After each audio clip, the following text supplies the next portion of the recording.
please understand, I haven't got a problem with people who are Amorim out. I just don't hear much from them anymore, because I see some of them trying to clamber back by pretending that they've listened. Amorim's listened to them, and he hasn't. He hasn't changed anything. A lot of the changes he's making were here in the summer already, and he was trying them at the start of the season. People are just getting more used to them. I mean, you know what? Let me just put it like this. Compare the Arsenal game to the Brighton game. Nothing is different. Nothing is different apart from Lamens and Sesko. We're doing exactly the same things. The amount of long balls are exactly the same. The amount of passes per player exactly the same.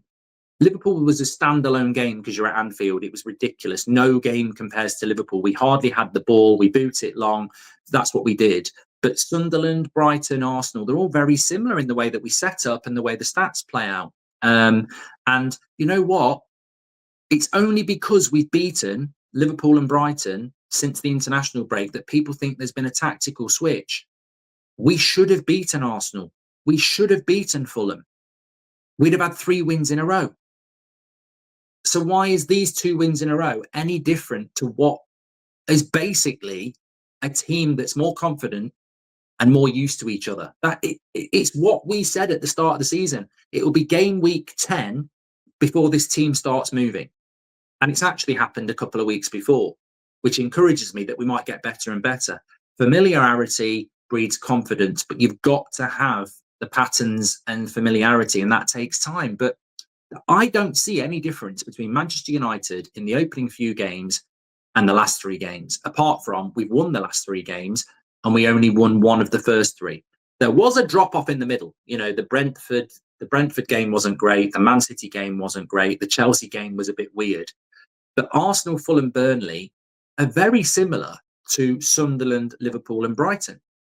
Brighton would be Fulham, Arsenal would be Liverpool, and Burnley would be Sunderland. But because it was the opening few games of the season and we were a bit rusty, we should have won them first 3 and we should have won the last 3. But we weren't ready to win the first 3 because we didn't have a goalkeeper. Sesko wasn't ready. Cunha and Ahmad weren't really used to each other. Mbeumo and Ahmad. So I just think it's natural. And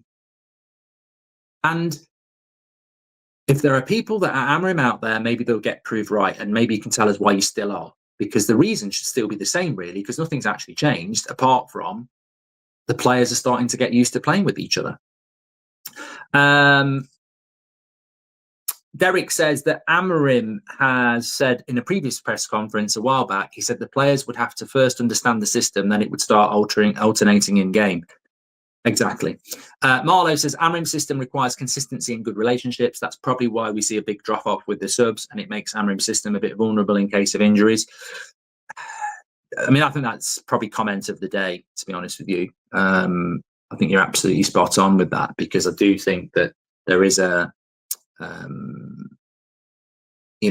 was a drop off at the weekend, but I think I'm correct in saying that we've had that drop off for quite a while in relation to substitutions.